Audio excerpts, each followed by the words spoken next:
Hello. तो अब इसमें हम अपन पढ़ेंगे कि जो क्रांति के कारण अपन ने जान लिया है ना, संधियाँ जो कारण थी वो अपन ने पढ़ लिया। अब अपन चलते हैं इसके दूसरे पार्ट पर कि जो अंग्रेज हैं उन्होंने जो रियासतें थी उन पर कंट्रोल कैसे किया है ना। तो देखो, तो रियासतों में देखो उन्होंने क्या किया कि रियासतों में उन्होंने पॉलिटिकल एजेंट बिठाए, है ना। शासक, अब वो शासक और रियासत, रियासत में शासक होगा, शासक के पैरेलल ही एक पॉलिटिकल एजेंट होगा। तो अब अपने को यहाँ से ये ध्यान रखना है किस रियासत में कौन सा पॉलिटिकल एजेंट था और कौन सा शासक था, क्योंकि इससे सवाल आता है ना। तो कोटा में कौन था? राम सिंह। बूंदी में कौन था? राम सिंह। जयपुर में कौन था? राम सिंह। इन तीनों को याद रखना, कोटा, बूंदी और जयपुर, तीनों में कौन है? राम सिंह। ठीक। जोधपुर में कौन है? तखत सिंह। इसको ऐसे याद रखना कि जोधपुर में जोधा, है ना। जोध से जोधा याद रख लेना है कि जोधा किस पे बैठती है? तख्त पे बैठती है। तख्त के कौन सा, मतलब जो राजा महाराजा वाला जो तख्त होता है ना, उस पे बैठती है जोधा। तो जोधपुर में कौन? तखत सिंह। मेवाड़ में झीलें हैं बहुत, तो लोग नहाते हैं तो उनका रूप निखर जाता है, तो मेवाड़ में कौन? स्वरूप सिंह। झालावाड़ में पृथ्वी सिंह, ठीक है। करौली में मदनपाल सिंह। धौलपुर में भगवंत सिंह। धौलपुर को कैसे याद रखोगी कि धौलपुर में है धो लेना, जैसे पैर को धोते हैं ना अपन, वैसे तो किसके पैर धोते हैं? भगवान के पैर धोते हैं, तो भगवंत सिंह। ठीक है, ये याद रह जाएगा। भरतपुर में कौन है? जसवंत सिंह। इसको ऐसे याद रखना कि भरतपुर में क्या है? भरत है, तो भरत कौन है? मेरा भाई है। भरत का भाई कौन है? जसवंत है, ऐसे याद रख लेना, है ना। भाई है या बेटा है, वैसे याद रख लेना। भरत क्या है? भरत का बेटा कौन है? जसवंत सिंह। ठीक। जयपुर में कौन है? राम सिंह, ये तो अपने पढ़ लिया। सिरोही में कौन है? शिव सिंह। स से सिरोही, स से शिव सिंह। ठीक। बीकानेर में कौन है? सरदार सिंह। टोंक में कौन है? वजीउद्दौला। ये तो वैसे याद रह जाएगा क्योंकि ये एकमात्र मुस्लिम है इन सब में, टोंक में। ठीक। अलवर में कौन है? विनय सिंह। तो अलवर में क्या है? देखो लव है, तो लव का मतलब क्या होता है? प्रेम करता है। जो प्रेम करता है वो विनय करता है अपनी प्रेमिका से। ठीक। तो इस तरीके से याद रह जाएगा। अलवर में कौन? विनय सिंह। जैसलमेर में कौन? रणजीत सिंह। प्रतापगढ़ में कौन? दलपत सिंह। इसको कैसे याद रखोगे? प्रताप, तो महाराणा जो प्रताप थे वो दल में लड़ते थे, तो दलपत सिंह, है ना। प्रताप किस में लड़ते थे? दल में, तो दलपत सिंह। बांसवाड़ा में कौन? लक्ष्मण सिंह। डूंगरपुर में कौन? उदय सिंह। देखो इसको कैसे याद रखोगे? डूंगर, बचपन में अपन जो पेंटिंग बनाते थे उसमें एक डूंगर बनाते थे, डूंगर के पीछे एक पहाड़ी बनाते थे, पहाड़ी के पीछे एक सूर्य बनाते थे, तो सूर्य उदय होता अपन बताते थे। तो डूंगरपुर में कौन? उदय सिंह। सूर्य क्या हो रहा है? उदय हो रहा है डूंगर के पीछे से, तो डूंगरपुर में कौन? उदय सिंह। ठीक। अब पॉलिटिकल एजेंट को कैसे याद रखेंगे? कौन सी रियासत में? देखो कोटा में बर्टन। देखो कोटा में, कोटा जो है वो कोट से बना है, तो कोट से कोटा, है ना। कोट से, तो कोट अपन पहनते हैं शादी ब्याह में, उसमें क्या होता है? बटन होता है कोट में, तो कोटा में कौन? बर्टन। बटन से बर्टन। ठीक, याद हो गया। जोधपुर में कौन? Make motion. अब इसको कैसे याद रखोगी? जैसे मैंने बताया, जोधा किस पे बैठती है? तखत पे बैठती है। तखत पे बैठ बैठ के उसको क्या हो गए? लूज मोशन हो गए, तो ऐसे याद रह जाएगा मेक मोशन। मेवाड़ में बहुत सारी झीलें हैं, तो वहाँ के लोग नहाते हैं तो उनका रूप निखर जाता है। किस में नहाते हैं? शावर में नहाते हैं, है ना। शावर में नहाते हैं, बाथरूम में शावर होता है उसमें नहाते हैं। ठीक है, तो शावर्स। भरतपुर में कौन? मोरी सन। इसको ऐसे याद रखना, इसको दो भागों में तोड़ो। मोरी सन यानी कि मोरी मतलब मेरा, सन मतलब पुत्र। तो भरत क्या है?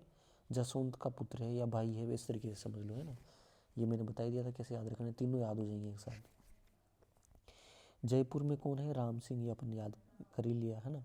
जयपुर में ऐसा समझो कि ईडन गार्डन जो है वो जयपुर में है, तो ईडन, मेजर ईडन। स से सिरोही, स से शिव सिंह। सिरोही में क्या है? माउंट आबू है, वहाँ पर लोग घूमने जाते हैं तो हॉल में बैठते हैं, तो जेडी हॉल। ठीक, सारे याद हो गए। रियासतें याद हो गई, शासक याद हो गए, पॉलिटिकल एजेंट याद हो गए। अब चलते हैं नियंत्रण के लिए अंग्रेजों ने क्या किया, राजपूताना रेजिडेंसी बनाई, कहाँ पर बनाई, अजमेर में बनाई, जिसमें एजीजी होता था। ठीक है, भारत में कौन था, जीजी था, गवर्नर जनरल था। राजस्थान के यानी कि राजपूताना की एजीजी का नाम क्या था, जॉर्ज पैट्रिक लॉरेंस। देखो एजीजी में कितनी अल्फ़ाबेट है, 3। जॉर्ज पैट्रिक लॉरेंस में कितने शब्द हैं, 3। जीजी में कितने अल्फ़ाबेट हैं, 2। लॉर्ड कैनिंग 2 लेटर मतलब 2 शब्द। ठीक, तो इस तरीके से याद रह जाएगा।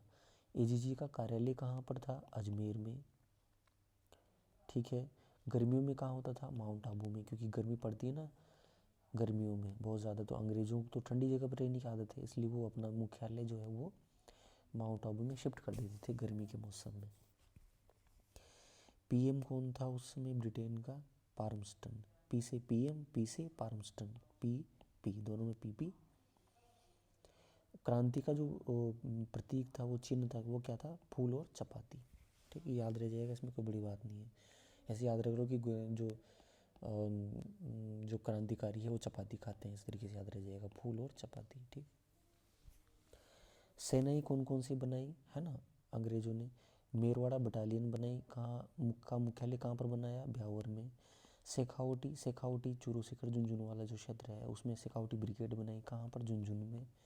इसमें कोई बड़ी बात नहीं, याद रह जाएगा। जोधपुर लीजियन का मुख्यालय कहाँ बनाया, एरिनपुरा में बनाया। मेवाड़ भील कोर का मुख्यालय कहाँ बनाया, खेरवाड़ा में। तो मेवाड़ में क्या है, खेरवाड़ा उदयपुर में ही तो है, तो ये उससे याद रह जाएगा। मतलब जो पास वाली जो जगह है ना वहीं पे उनका मुख्यालय, इस तरीके से याद रह जाएगा। क्रांति की जो सूचना है वो यूँ देखो कि कब आए, कहाँ पर आई, सबसे पहले सिरोही में आई, कब आई, 19 मई को आई।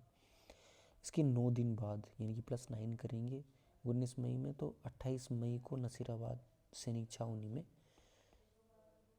जो है क्रांति शुरू हुई। शुरू कहाँ से हुई क्रांति से, क्रांति नसीराबाद से। कब हुई, 28 मई को।